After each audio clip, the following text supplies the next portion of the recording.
Hi folks, welcome back to the channel. Today we're on part 6 of our RV side chats with Shawn and Corinne from the YouTube channel Travels of Red Rover. We're talking about YouTube, a kind of inside baseball, behind the curtain look at how we go about making and putting together these videos. They did part 1 of the YouTube portion of the multi-part chats, which is just going insane. Stick around to the end and we'll tell you what's going to happen next week over on their channel. YouTube for us has made us maybe a little less creative, but a little bit more disciplined. What it's done for us is we have had to, again, because of the last year with COVID and things of that sort, we've had to assess areas that we've been to in different ways. Yeah. To try to create new content from those areas, which has been good for us from a discipline point of view. I also think YouTube in an odd sort of way has made us more capable photographers, not in the sense of better or worse, but in the sense of because we want to turn out, and we turn out long form videos every week, so you know we're turning out anywhere from a 15 to 20 minute video every week. You've got to take, probably for us, at least twice that amount of video in order to get there, because we're just not that good at B-roll and things of that sort to be reality. That's one of those things, though, that as you do it, the more you do it, the better you get at it. But having to do that and having to get out there has really forced us to evaluate compositions and that in a much more specific way, so that we can create that comment. It creates something to talk about, something to show, something to discuss. And I think before that, we were so freeform that was, we don't feel like it this weekend. Where now, we have to be out regularly shooting. Now, we do it a little differently than you two. We go intensely for some period of time, then rest. Yeah. So, we shot a series in Southern Oregon, Northern California, and we probably did 7 or 8 videos in 7 or 8 days. Yeah. And then we'll process those over the next few months. But then we took 2 weeks off afterwards. We just kind of put the cameras down and relax. So, and we're lucky we're retired, so we can have that kind of. It's really the difference between folks that still need to have a job and are doing this, so they have 2 jobs, and those of us that are now have managed to shed one of the jobs, so that we really only have this as a job, which is strange to retire and actually have. For those of you that are thinking about a YouTube channel, if you don't understand from the beginning that this is a job, and it takes real time and real effort every day, then you're probably mistaken. If you think you're going to whip these together if you think a 20-minute video takes 20 minutes to shoot, you're going to be surprised. So to play off that point, Shawn, how much time does go into in the field shooting the footage, and then how much time do you spend at the computer piecing together an episode? Because you're doing 10 to 20 minute videos. Right. Yeah. Well, okay, so let's start at the beginning. So step 1 is Corinne. She does all the planning, and that can take you what? Anywhere from 3 hours, maybe 3 to 4 hours to do the planning. Then we have to get there. That could take anywhere from an hour to a couple hours to get there. Then now we've become very efficient at shooting. That's one of the things that we've really become much better at as photographers. It used to be if we were going to do a landscape shot, it took us forever to sit down and sort of figure out where we were going to shoot. But so we're a lot more efficient. So the actual shooting of the photograph, we're arriving within half an hour or so at a place that we know. Half an hour or so before we begin. We're getting up, we're getting the video gear ready. Then what we do now is we take the picture first, video second, unless we're there much earlier, in which case we can run some B-roll and things of that sort. But which that takes time. B-roll typically will take us a couple hours. depending on where we are and what we're shooting. If we're going to shoot drone, if we're going to, I'm a drone pilot, and if we're going to add drone to that, think another couple 3 hours of where do we shoot the drone, where is it permissible, if we have to get a permit to fly the drone, getting the permit, and checking weather. Because some days you're there and you want to fly the drone, it's blowing 40 knots. Well, it ain't gonna happen. You go back the next day. What people don't sometimes realize is that the actual shoot is over a couple days, and that gets all added in. So a typical one will shoot I bet our field work is somewhere between 4 and 5 hours. That's about where we are. And then when we get back, 4 or 5 hours of shooting and video and talking and messing about in the field will usually produce a 10 to 15 minute video.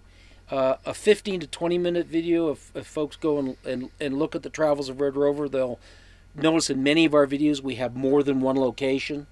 So we were just discussing that we're out here in the Black Hills, South Dakota, and you're shooting a little shorter format video, which you should say something about in a minute here. Yeah, I will. You've done probably 2 or 3 videos, and Corinne and I were giggling that, well, yeah, we've shot one. So, and I think that's important, and maybe you want to comment on we shoot long form, but you're shooting shorter form videos that are a little less, I don't want to say content driven because that's not right, but a little less multiple location driven, like we are doing. So last year, when Shelly and I did the trip down to Southeast Missouri, I had longer form videos. And the watch time was phenomenal. Right. But the actual engagement was not. Yeah, that's exactly true of ours, too. And I've been working back and forth remotely with another landscape photographer out of the UK. And we've been talking about what needs to happen to grow a channel. Right. And one of the first things that he and I both agreed on is I as a VP level IT guy, I don't have the time to go out and shoot those long form videos that I really want to do, because I love doing the whole story element, and they take a lot of time. Yeah. Because I'm with you, it's like 4 or 5 hours in the field, and then it's multiple days of 4 hours for me at the desk to get a 20-minute video. Oh yeah, a 20-minute video will take me all week to edit. It'll take me a 40-hour week to edit. It's one of those things where I'd like to do that feature of the week type thing, but in reality my time is so constrained between work, helping admin the YouTube photography channel on Facebook, that group, and multiple other things that my life is spinning wildly around. We're all like that. So the guy that I'm working with in the UK, he and I were like, well, try to get it down between 5 and 10 minutes, 15 minutes max, because I just don't have that time. And I acknowledge that. So that's why I started focusing more on, maybe 1 or 2 compositions, 1 location. It makes it a lot quicker to shoot and then edit it. So that's why it's gone that way for my channel. And eventually I'm going to get back to where I can do the longer ones, which is what I really like to do. But, for a 5-minute video, I will still spend the better part of a Saturday morning, so 4 or 5 hours out in the field, still looking, searching for compositions, doing my B-roll, and then probably another 4 hours Saturday afternoon, and then 8 hours on Sunday getting it edited down to 5 minutes, because I'll way overshoot. I'll shoot so much B-roll that unless I've got a lot to talk about, it's never going to get used. Yeah. So YouTube is also a marathon. It's not something that you're going to throw up a camera and instantly you're going to have 1 million followers and you're going to be making a living off of this, because we're not. No, yeah. There's no living being made out of YouTube. It is a passion, and it's a love of the art form, really. It's and you know, I think that unless Corinne and I were to go to multiple videos a week, and really get into a much stronger promotional environment, it would be hard to turn this into from a passion into something that's really more profitable. It's tough. And we're too late in the cycle of photography YouTube. Those that were there early have got that and they've got that group and the subs. Yeah, exactly. So really what I've seen that does help channels of our size grow is having the unique things, which you guys have the unique thing with talking about the location, the history, and that aspect. And that's kind of why I pulled Shelley in, dragging in. Well, I think you did a great job at it. But the other thing that makes, I think, the four of us unique, and there are some other couples that out there that do this, but let's face it, it's not that common to see a couple actually shooting together in a serious way. No, I mean, that's it really not isn't. something we see a lot of. In reality, I think it's you guys, it's Shelley and I on occasion, because, like, you know, Shelley doesn't go out all the time with me. So there's our two channels, and then I think it's Mike and Chris Perea. Mm-hmm. I think it's a small group of, you know, spouses that enjoy each other's company enough that we don't drive each other completely insane. Right. And we're able to go out and create. Right. I think there's another couple in Scotland that I'll have to put it down below, but I've forgotten their names right now, who do beautiful work. Mm-hmm. Well, I hope you all enjoyed our little RV side chat with Shawn and Corinne of Travels of Red Rover. If you tune in next week, you can check it out on their channel, where they'll have part 7 of our RV side chats, where we'll be talking about creativity and motivation and what keeps us going.